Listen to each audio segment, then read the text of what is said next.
നിങ്ങളൊരിക്കൽ ചിന്തിച്ചിട്ടുണ്ടോ, ഒരു മനുഷ്യന് മരണം ലഭിക്കാതെ, ഒരു മുറിവ് ഒരിക്കലും ഉണങ്ങാതെ ആയിരക്കണക്കിന് വർഷങ്ങൾ ജീവിക്കേണ്ടി വന്നാൽ അവന്റെ ജീവിതം എങ്ങനെയായിരിക്കുമെന്ന്?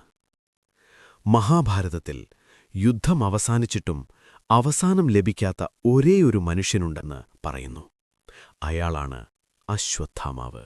കഥയിലേക്ക് പോകുന്നതിനു മുമ്പ് നിങ്ങൾ ഈ കഥ എവിടെ നിന്ന് ഏത് സമയത്ത് കേൾക്കുന്നതെന്ന് കമന്റ് ബോക്സിൽ ടൈപ്പ് ചെയ്യുക.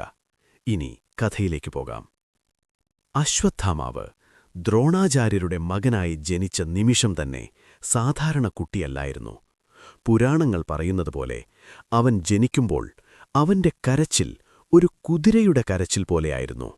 അതുകൊണ്ടാണ് അവന് അശ്വത്ഥാമാവ് എന്ന പേര് ലഭിച്ചത്.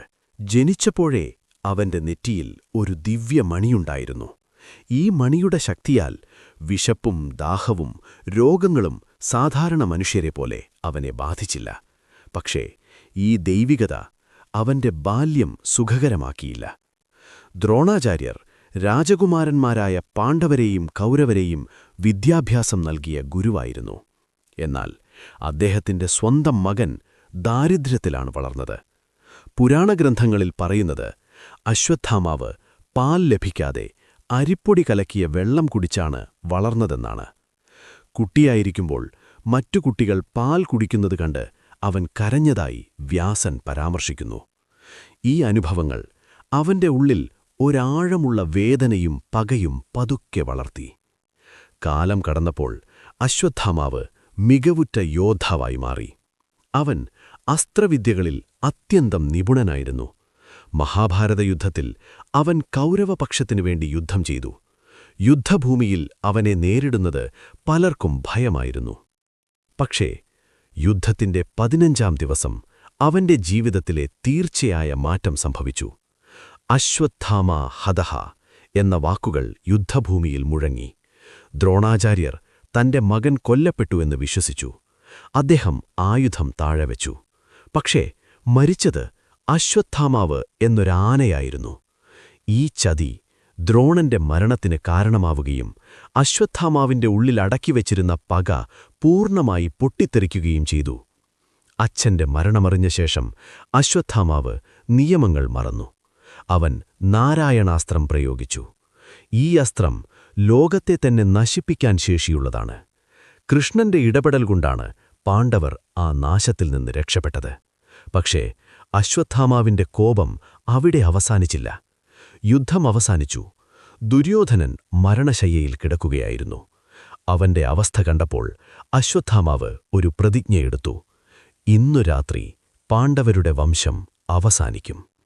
രാത്രിയിൽ ഉറങ്ങിക്കിടക്കുന്ന പാണ്ഡവരുടെ കൂടാരത്തിലേക്കവൻ കയറി. യുദ്ധനിയമപ്രകാരം ഉറങ്ങുന്നവരെ കൊല്ലുന്നത് മഹാപാപമാണ്. പക്ഷേ പക അവനെ അന്ധനാക്കിയിരുന്നു. അവൻ ദൃഷ്ടദ്യുമ്നനെയും മറ്റു യോദ്ധാക്കളെയും കൊന്നു. പാണ്ഡവരാണെന്ന് കരുതി അവൻ കൊന്നത് അവരുടെ 5 പിഞ്ചു കുഞ്ഞുങ്ങളെയായിരുന്നു. പാണ്ഡവർ അശ്വത്ഥാമാവിനെ പിന്തുടർന്നു. അവൻ ചെയ്ത പാപത്തിന്റെ ഭാരവും 5 പിഞ്ചുകുഞ്ഞുങ്ങളുടെ രക്തവും അവന്റെ കൈകളിൽ ഇപ്പോഴും ഉണങ്ങാത്ത അവസ്ഥയിലായിരുന്നു. ഓടിക്കൊണ്ടിരുന്ന അശ്വത്ഥാമാവ് അവസാനമെത്തിയത് ഗംഗാതീരത്താണ്. അവിടെ അവൻ തിരിച്ചറിഞ്ഞു, ഇനി രക്ഷയില്ലെന്ന്.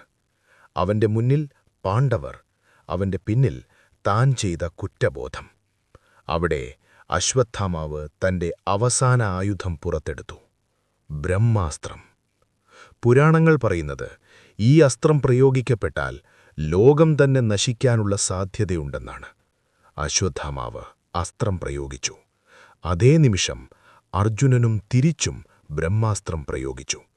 2 ബ്രഹ്മാസ്ത്രങ്ങൾ മുഖാമുഖം വന്നാൽ സൃഷ്ടി തന്നെ നശിക്കുമെന്ന് എല്ലാവർക്കും അറിയാമായിരുന്നു.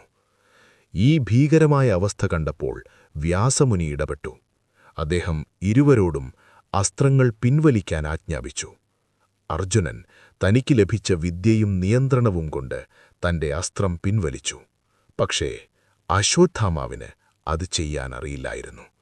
അവൻ ബ്രഹ്മാസ്ത്രം പ്രയോഗിക്കാൻ പഠിച്ചിരുന്നുവെങ്കിലും അത് പിൻവലിക്കുന്ന വിദ്യ അവനറിയില്ലായിരുന്നു. അവന്റെ മുന്നിൽ 2 വഴികളായിരുന്നു. ഒന്ന് സ്വയം നശിക്കുക, മറ്റൊന്ന് ആ അസ്ത്രം മറ്റൊരിടത്തേക്ക് തിരിച്ചുവിടുക. അവനെടുത്ത തീരുമാനം അവന്റെ ജീവിതം പൂർണ്ണമായി മാറ്റി.